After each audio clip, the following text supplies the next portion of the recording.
Hello everyone, I am Rahul and welcome back to my channel, Rahul Education Academy. And in today's lecture, we are going to discuss about Dalton's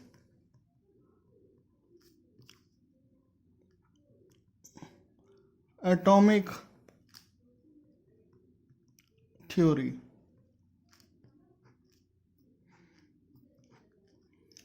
In previous lecture, I discussed about matter, the states of matter, the characteristics of matter, their physical properties, their chemical properties, and how to measure their properties, the laws of chemical composition.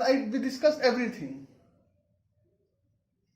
But a question that we haven't answered yet is what matter is constituted of. What actually matter is?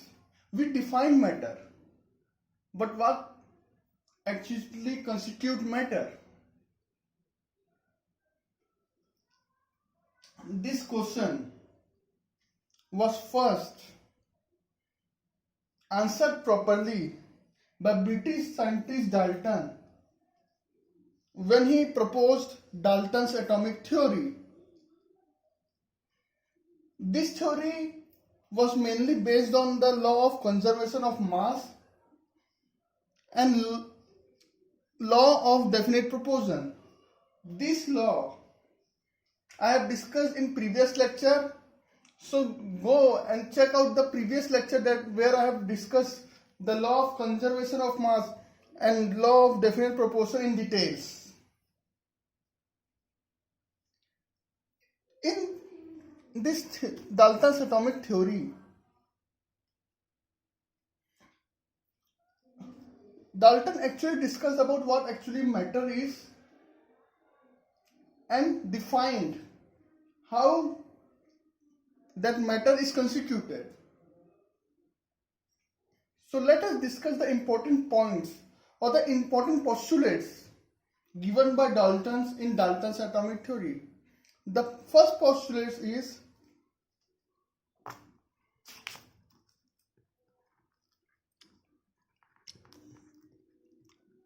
matter is comprised of tiny definite particles called atom. These atoms are indivisible when indestructible. You cannot. So the first point says that matter is actually comprised of tiny particles known as atom, and these atoms are indivisible and indestructible, means you cannot divide it further or you cannot destroy it. So atom is actually the most fundamental unit present inside the matter.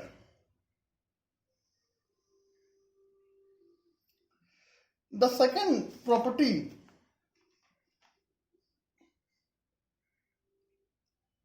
or the second proposition in Dalton's atomic theory is all atoms of a given element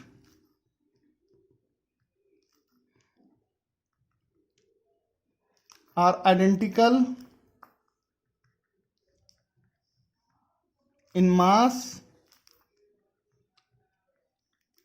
and properties.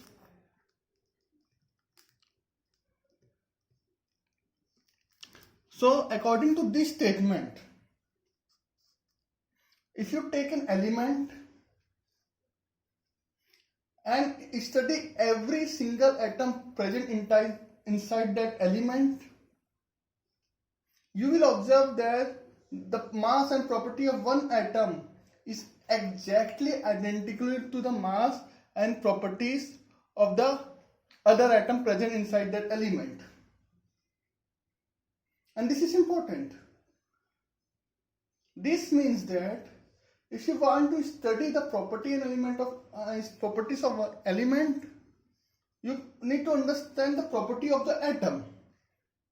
How the atom is behaving will determine how the element is behaving. The properties of atom constitute the property of the element, and the property of each atom present inside the element is same. For example, you take gold, and if you investigate each atom present inside the gold element, you will find that each atom has same property.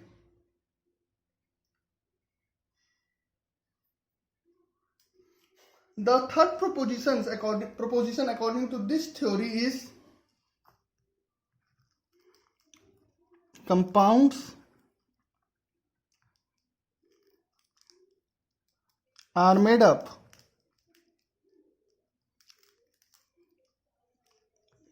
of two or more type of atoms. Compound means you are mixing two different atoms, and by meaning that you are mixing two different atoms is that you are mixing two different elements. Since the atoms inside one element will be different from the atom present inside another element, so when you are preparing a compound, you are mixing two elements which have different type of atoms. Therefore, compounds are made up of two or more type of atoms.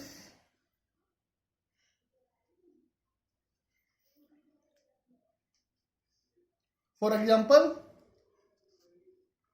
you can take hydrogen, you can take oxygen.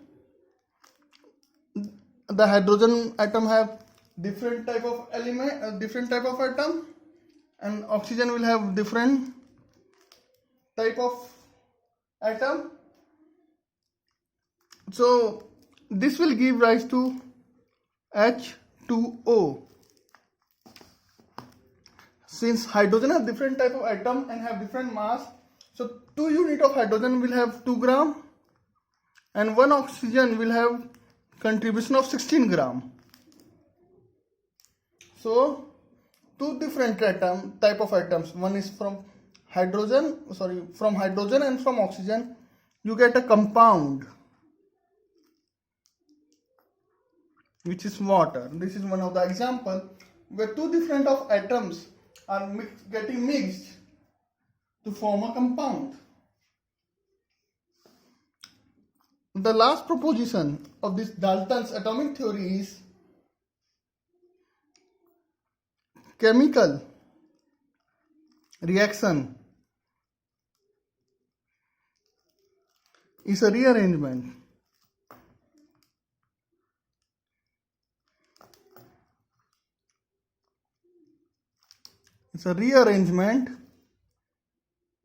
of atoms.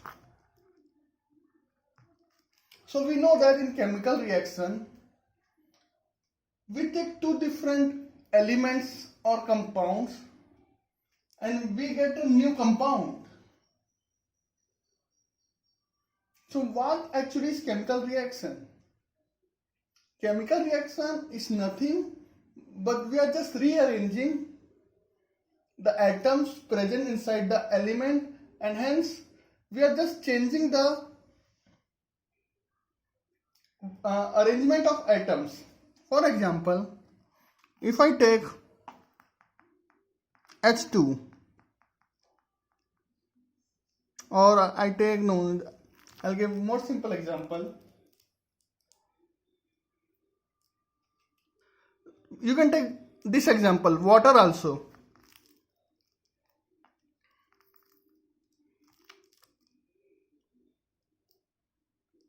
So you have H2. Here all the atoms are surrounded by hydrogen atoms. The hydrogen element is surrounded by hydrogen atoms. In oxygen, you have all the oxygen atoms surrounded by each other. So suppose I represent hydrogen like this, you have H2 like this, and you have oxygen element. So you will see in hydrogen atom, two hydrogens are bonded to each other, and in H2 all atoms are hydrogen atoms, and in oxygen all atoms are oxygen atoms. But when the water is formed, you will observe that one oxygen element is surrounded by two hydrogens. So here you are seeing that there is a rearrangement in bonding.